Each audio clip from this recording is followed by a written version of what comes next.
So I've just picked up this lovely MG ZST 2021 model, my wife's car that is 4 years old almost, from its 40,000 kilometer service from the lovely people at Automotive Group here in Ryde. I live in Ryde.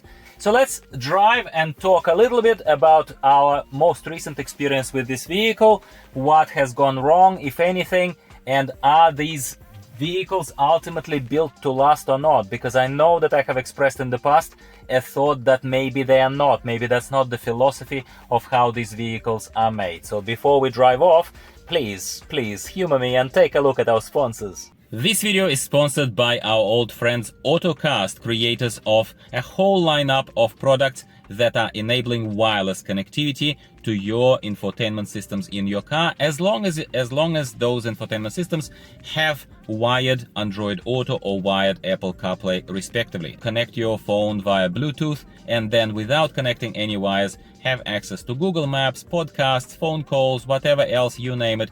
We're users of their devices. We're not just resellers of something like that. And Ottocast, by the way, of course, sponsors the video by providing the devices, but they are not paying me to tell you only the good news. So thank you, Ottocast, for sponsoring this video. So let's start with the obvious and the most important question. What went wrong with the car by its checkpoint of 40,000 kilometers? Well, it's 39 and like almost there. Nothing went wrong. Nothing went wrong. That's good news. All that they've done is they replaced the oil, and they also suggested basically the treatment of the air conditioning from like antibacterial treatment of something like this for the air conditioning. But we didn't need to do that because we've already done that before.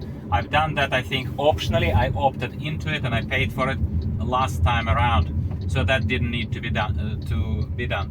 How much I paid for 40,000 kilometer service when nothing is wrong with this car?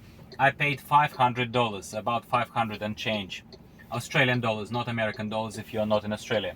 So is this good? Yes, I think so. I think you obviously would feel a little bit better on the price tag with capped servicing, and I don't think that servicing has a capped fee here in MG anymore. I could be wrong, maybe with the new deals that you could get in 2025, perhaps they do, but ours evidently is not.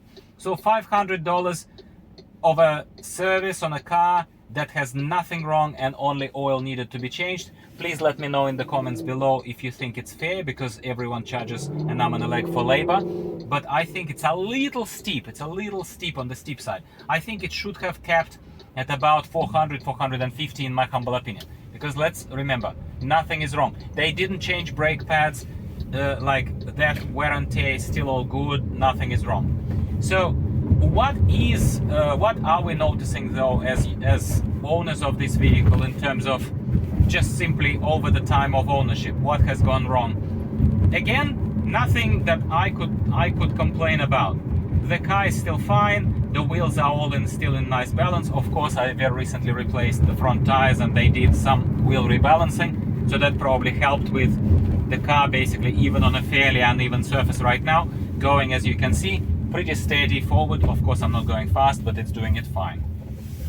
The only couple of things that are wrong per se with this are the windscreen wipers.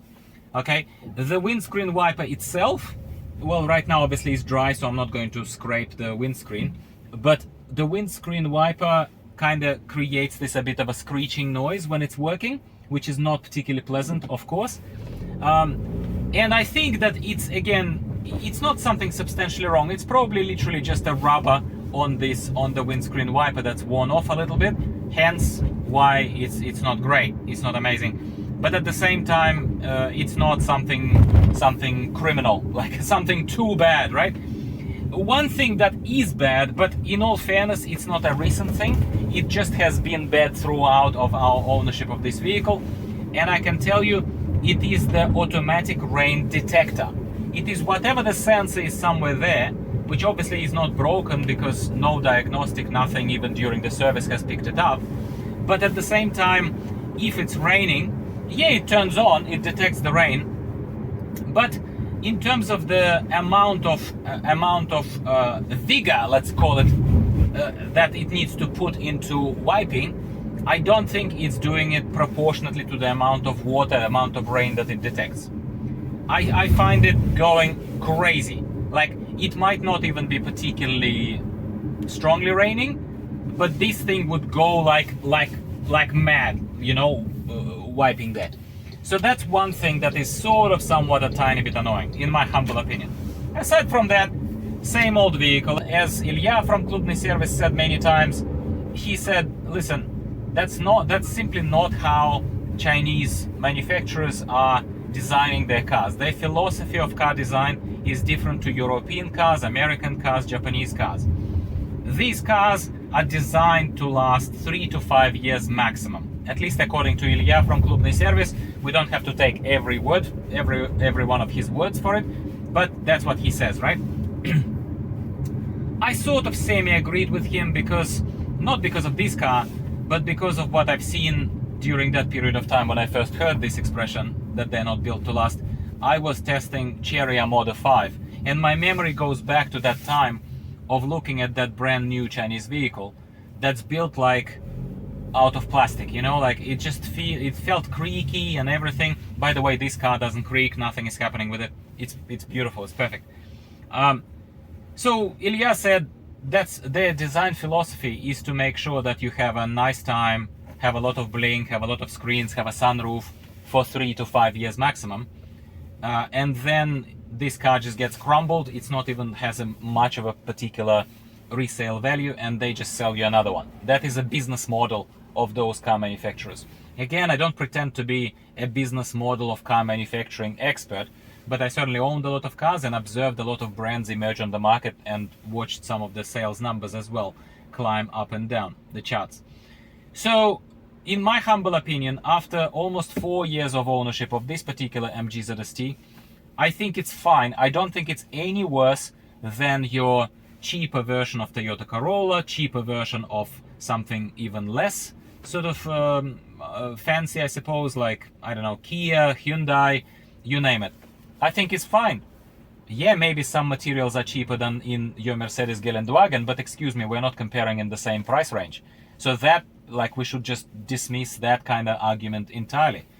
And within this cheaper price category, value cars, of where the name of the channel comes from, I think it's more than fair, more than fair. So that's my quick update for you guys. 40,000 kilometers on the clock of this, about 4 years of ownership. Of course in the city, but driven pretty much every day. Yeah, it's not a particular workhorse, it's not a taxi car, but at the same time, it's still doing what I would expect it to do. So I'm reasonably happy with it. My wife is reasonably happy with it.